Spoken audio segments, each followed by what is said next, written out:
고린도전서 13장입니다.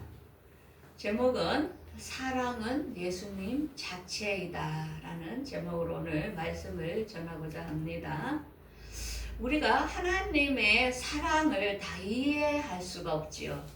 그런데 부모가 돼본 사람은 자녀를 키우면서 정말 저절로 우러나는 그런 사랑을 하면서 조금 이해를 합니다. 하나님의 사랑을. 그렇지만 우리가 그 많은 사랑을, 하나님의 사랑을 이해를 못해요. 정말 사랑이 뭘까? 하나님의 우리를 사랑한 그 사랑이 어느 정도일까? 우리는 이제 처음밖에 모른다는 거죠. 자녀를 키우면서. 근데 이제 부모들이 자녀를 키워보면은 그저 그 헌신하죠. 대가 없이. 모든 걸 다 주는 걸 보면서. 그런데 이제 자녀들은 부모의 그 사랑에 조금도 조금 별로 이해를 못하죠. 그것이 바로 우리가 하나님을 이해를 못하고 받기만 받았고 하나님께 줄지 모르는 아주 이기적인 모습이 우리 인간의 모습이 아닐까 하는 것을 부모가 된 사람은 조금 느낍니다. 공감을 하죠. 그래서 사랑이라는 것은 하나님은 이렇게 이야기합니다. 사랑은 여기 있으니 우리가 하나님을 사랑한 것이 아니요 하나님이 우리를 사랑하사 우리 죄를 속하기 위하여 화목제물로 아들을 보내셨느니라. 그래서 자녀가 부모를 사랑한다는 게 어렵다는 거죠. 왜? 부모가 먼저 자녀를 사랑했지 자녀가 우로 부모를 사랑한다는 게 가장 어려운 문제라는 거예요. 당연한 것 같은데 어렵다는 거죠. 그래서 사람들은 하나님이 인간을 사랑했지만 사람들은 하나님 보고 하나님이 나 언제 사랑했냐? 하나님이 나에게 이 어려움이 있을 때 언제 함께 해줬냐? 하면서 따지는 사람이 많죠. 그런데 조금 성숙한 사람은 하나님의 사랑을 알게 되는 사람은 자연스럽게 타인을 사랑하고 하나님께 그 감사함으로 헌금도 드리기도 하고 사람을 돕기도 하고 이웃을 이렇게 돕기도 하는 것이 나타나는 거죠. 그 말이 이제 하나님의 사랑을 느꼈다는 거죠. 그래서 오늘 이 고린도전서 13장 사랑이 과연 뭘까? 우리가 다 알지는 못합니다. 그렇지만은 첫 번째로는 사랑은 스스로 자원하는 헌신이라는 거죠. 그래서 우리가 입으로 사랑한다고 말하지 않아도 그 사람을 위하여 헌신과 봉사를 할 때는 이미 사랑이 그 사람에게 흘러나가고 있는 것을 우리가 알 수 있습니다. 그래서 1절부터 보면은 내가 사람의 방언과 천사의 말을 할지라도 사랑이 없으면 소리나는 구리와 울리는 꽹과리가 되고 또 예언도 하고 비밀을 알고 또 지식을 알고 믿음이 많다 하더라도 사랑이 없으면 아무것도 아니라는 것입니다. 그러면서 내가 내게 있는 모든 것으로 구제하고 또 내 몸을 불사르게 내어줄지라도 사랑이 없으면 아무 유익이 없느니라 이야기를 합니다. 그러니까 어떻게 보면은 사람이 외형적으로 모든 사람들에게 몸을 바치고 또 뭐 구제도 하고 하지만은 우리가 보기에는 저 사람 사랑이 많아서 하는 거야 이렇게 하지만 하나님의 관점에서는 진심으로 마음을 다해 하지 않는 것, 보이기 위하여 하는 것, 인간의 그 의지대로 한 것, 그거는 사랑이 아니라는 것입니다. 그래서 사랑은 뭐냐? 조건도 없이 그저 우러나는 헌신, 희생, 봉사, 그게 하나님은 우리의 안에서 예수님의 마음처럼 저절로 스스로 흘러나오는 거라는 것입니다. 그래서 하늘나라의 인사 처음으로 예수님 앞에 심정지가 돼가 선 사람들이 그럽니다.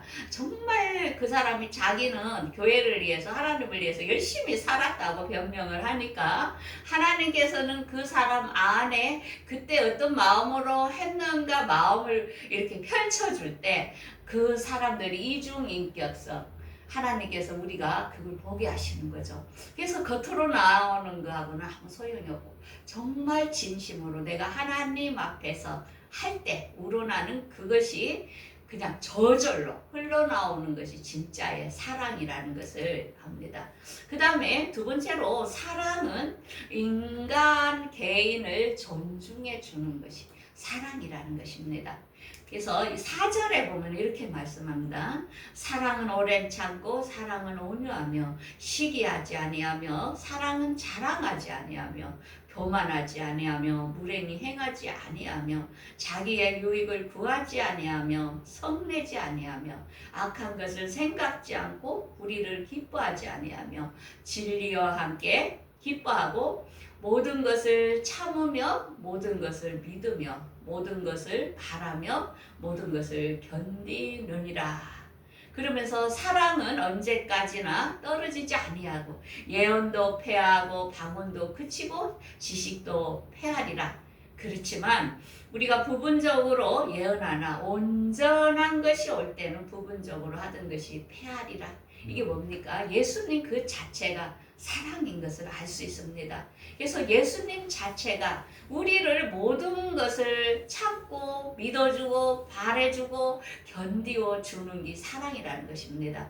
그래서 부모들은 자녀가 잘못된 길을 가더라도 그를 참고 견디고 인내해 주죠. 왜? 그 한 사람의 개인을 존중해 주기 때문에 그런 거죠. 그래서 사랑은 우리 개인 인격을 그 자체로 존중해 준다는 것을 알 수 있습니다. 우리 마음대로 잘못했을 때 잘라내고 때리고 할 수 있지만은 기다려주고 또 그 사람이 바로 되도록 원하는 것이 사랑이라는 것입니다.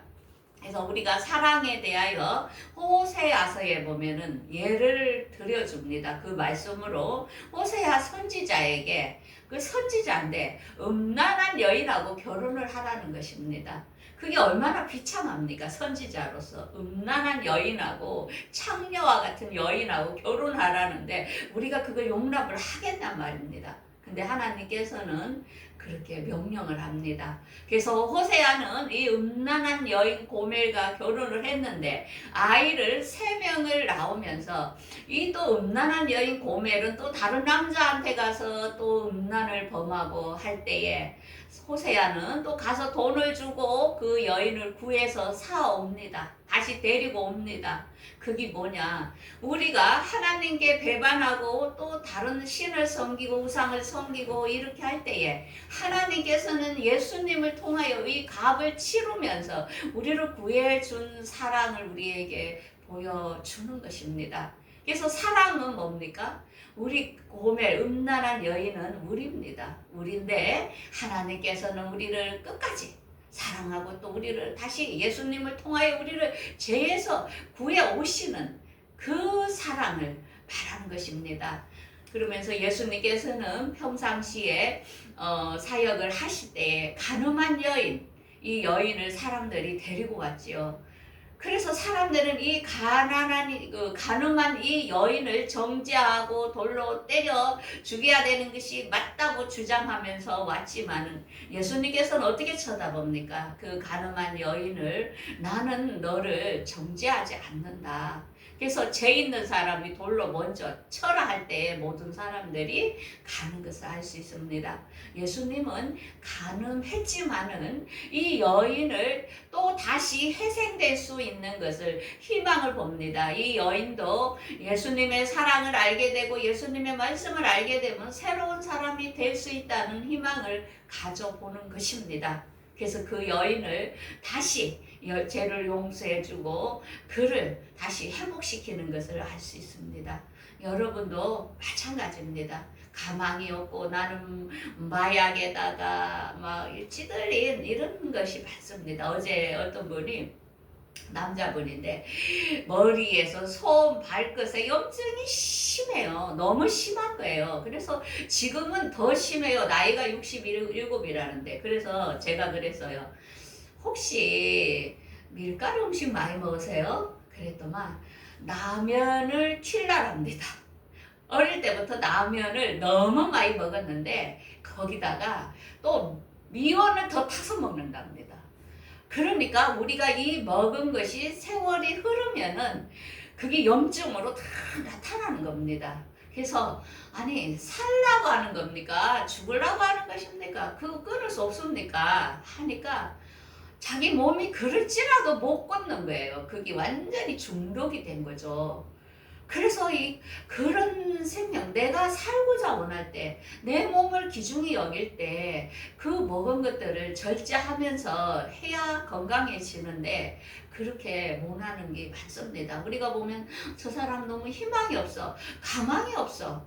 그렇지만은, 하나님께서는 우리가 병들고 마약에 찌들리고 또 어떤 것에 찌들릴지라도 하나님께서는 기다려줍니다. 다시 회복될 수 있도록. 그렇게 하지 마. 내가 너를 위하여 채찍에 맞음으로 너희들의 질병을 다 치료해 주었어.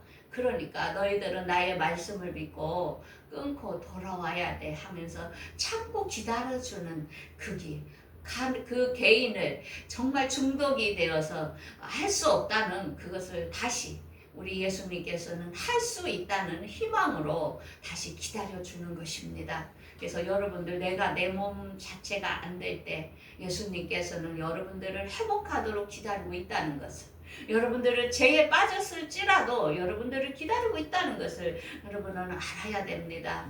그래서 예수님은 인격으로 존중해 주도, 우리 부모들도 자녀를 정말 구제불능인 자녀일지라도 기다려주고 견디고 모든 것을 바라는 것이 사랑이라는 것을 우리가 알아야 된다는 것입니다. 그 다음에 세 번째로는 사랑의 완성은 예수님을 닮는 것이라는 것입니다. 그래서 11절에 이렇게 말하죠. 내가 어렸을 때 말하는 것이 어린아이와 같고 깨닫는 것이 어린아이와 같고 생각하는 것이 어린아이와 같다가 장성한 사람이 되어서는 어린아이의 일을 버렸노라. 그러므로 어린아이 때는 천막지축입니다. 그냥 생각하는 것이 어리다 보니까 자기가 다 맞다 생각합니다. 그래서 부모는 그런 것을 자기는 인생을 살았기 때문에 고쳐주려고 한마디 하면은 자녀들은 부모 말을 듣지 않으려 하는 거죠. 그래서 우리가 장성하게 되면은 우리가 예수님의 그 사랑을 알게 됩니다. 어릴 때는 그 사랑을 알 수가 없어요. 어린 아이이기 때문에.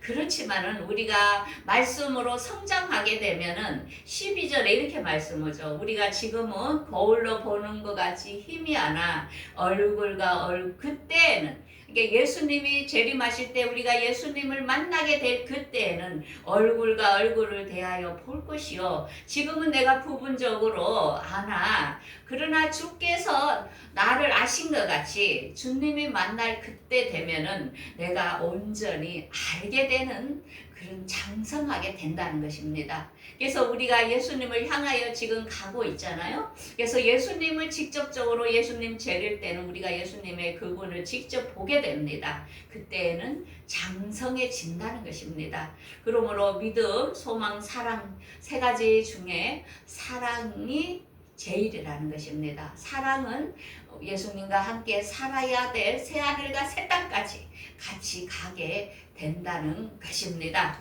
그래서 오늘 본문에 보면 우리가 사랑, 고린도전서 13장은 노래도 있고 잘도 하지만은 그 자체를, 우리가 그 사랑이라는 자체를 다 알 수가 없습니다. 왜? 사랑은 예수님이기 때문에. 그래서 우리가 이 사랑이라는 것을 알아갈 때에 예수님을 더 많이 사랑하게 된다는 거죠. 그래서 사랑은 대가 없는 희생이고, 그 다음에 우리를 끝까지 존중해 주므로 우리를 죄에서 구원하기 위하여 자신을 하나님께 희생 제물로 드렸던 것, 우리를 다시 사왔던 것입니다. 그러므로 우리가 예수님을 닮아가는 게 사랑이라는 것입니다. 우리가 잘 아는 성숙한 신부에서 보면 열처녀에 보면은 슬기로운 다섯 처녀가 뭡니까? 말씀을 내 안에 가득가득 채울 때에, 성령님과 동행할 때에, 그들이 예수님의 오실 때에 예수님을 신부로 들림받는 것을 우리가 잘 알 수 있습니다. 그러므로 이런 신부는 어떻게 혼인잔치에 참여하게 된다는 것입니다. 그러면서 여기서 중요한 것은 계시록 19장 7절에서 8절에 이렇게 이야기하죠. 그는 이제 혼인예식에 참여한 사람들의 가장 특징은 뭐냐? 신부는 빛나고 깨끗한 세마포 옷을 입게 되었는데 그 세마포 옷은 성도들의 의라 이렇게 나옵니다. 의라는 게 뭡니까?